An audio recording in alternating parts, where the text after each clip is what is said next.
네, 일상생활에서 부딪힐 수 있는 생활법률 문제를 법제처 생활법령 정보와 함께 알아보는 알쏭달쏭 솔로몬의 판결. 오늘은 차량에 시동이 걸려있지 않은 상태에서 제동장치를 조작했다면 운전에 해당하는지에 대해 알아보도록 하겠습니다. 박아름 기자 스튜디오에 나와 있습니다. 박 기자, 먼저 어떤 상황인지부터 좀 알아볼까요? 네, 운전자 나모 씨는 스탑앤고 기능이 탑재된 신차를 구입했는데요. 어느 날 나 씨는 술을 마신 후 귀가하기 위해 대리기사를 불렀고 대리기사를 기다리며 차에 시동을 걸고 브레이크 페달을 밟은 채 운전석에 앉아 있었습니다. 그리고 대리기사가 오자 나 씨는 차에서 내렸고 나 씨가 차에서 내리자마자 스탑앤고 기능이 해제돼서 그 차량의 시동이 완전히 꺼진 상황이 됐는데요. 이러한 기능에 익숙하지 못했던 대리기사가 차량의 시동이 자동으로 꺼진 걸 모른 채 제동장치를 조작을 했고 오히려 차량이 뒤로 밀리는 상황이 발생했습니다. 네, 이게 일단은 이 스탑앤고 기능, 이게 뭔지부터 좀 봐야 될 것 같은데요. 네, 스탑앤고 기능은 요즘 신차에 많이 탑재되어 있는 기능인데요. 네. 차량을 운행하다가 브레이크를 밟아 멈추면 시동이 꺼지고 다시 출발을 위해 브레이크에서 발을 떼거나 가속 페달, 악셀을 밟으면 다시 시동이 걸려 출발이 가능한 기능입니다. 정차 시 엔진을 잠시 끄면서 공회전을 줄이고 연료비를 절감할 수 있다는 장점이 있는데요. 다만 브레이크를 뗄 때 엔진에 시동이 걸리기 때문에 빠르게 시동이 걸리지 않아서 엑셀을 밟아도 초반에 힘이 부족해 뒤로 밀리는 상황이 발생하곤 합니다. 대리기사의 경우에도 시동이 꺼진 채 제동장치를 조작했기 때문에 차량이 순간적으로 뒤로 밀린 상황이 됐다고 생각하시면 될 것 같습니다. 네, 그래서 그 후에 지금 어떤 상황이 된 건가요? 네, 이에 깜짝 놀란 나 씨는 자신이 시동을 걸기 위해 운전석에 앉게 되는데요. 그런데 술에 취해서였는지 조작 미숙이었는지 나 씨 본인도 시동을 걸지 못한 채 제동장치를 조작했고 이로 인해 차량이 계속 후진해서 뒤에 있던 장모 씨의 차량과 추돌사고가 나게 됩니다.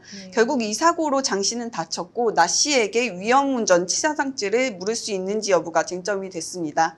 자동차에 시동을 걸지 않은 상태에서 차량을 운전하려는 의도로 제동장치를 조작했는데 차량이 뒤로 밀렸다면 자동차를 운전했다고 볼 수 있는지 여부가 문제가 되는 상황입니다. 네, 지금 나 씨한테 위험운전 치사상죄를 물을 수 있는지가 쟁점이라고 했는데 이거 지금 관련 법령은 어떻게 되어 있습니까? 네, 특정범죄 가중처벌 등에 관한 법률 제5조의 11 위험운전 등 치사상죄 1항은 음주 또는 약물의 영향으로 정상적인 운전이 곤란한 상태에서 자동차를 운전해 사람을 상해에 이르게 한 사람은 1년 이상 15년 이하의 징역 또는 1천만 원 이상 3천만 원 이하의 벌금에 처하고 사망에 이르게 한 사람은 무기 또는 3년 이상의 징역에 처한다고 규정하고 있습니다. 네, 지금 양측 주장은 지금 어떻게 돼 있죠?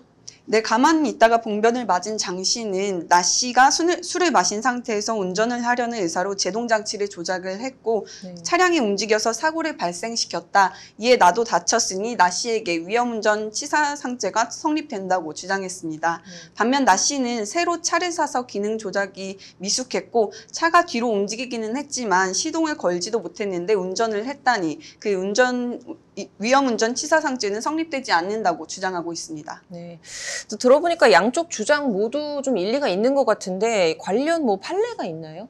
네, 우선 도로교통법 제2조, 제26조에서 규정하는 운전의 정의와 관련해서 대법원은 차마 또는 노면 전차를 본래의 사용 방법에 따라 사용하는 것을 말한다. 그중 자동차를 본래의 사용 방법에 따라 사용했다고 하기 위해서는 엔진을 걸고 발진 조작을 해야 한다고 판시하고 있습니다.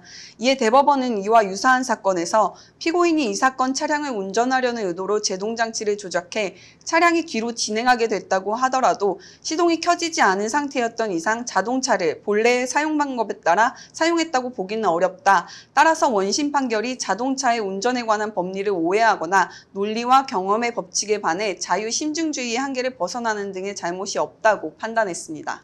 그럼 결국 지금 나 씨한테 잘못이 없다는 거네요? 네, 그렇습니다. 대법원은 나 씨의 위험운전 치상죄 혐의에 대해서 무죄를 선고했는데요. 나 씨는 차량에 장착된 스탑앤고 기능 조작 미숙으로 시동을 걸지 못했고 제동장치를 조작했다가 차량이 뒤로 밀려서 추돌 사고를 야기했는데 나 씨가 운전하려는 의사로 제동장치를 조작했어도 시동을 걸지 못한 이상 그 발진 조작을 했다고 볼 수 없으므로 자동차를 본래의 사용 방법에 따라 사용했다고 보기는 어렵다는 게 법원의 판단입니다. 판단입니다. 네. 뭐 무죄를 받기는 했습니다만 일단 좀 술을 마셨다면 운전석에 앉지 않는 게 최선인 것 같아 보이네요. 오늘 잘 들었습니다.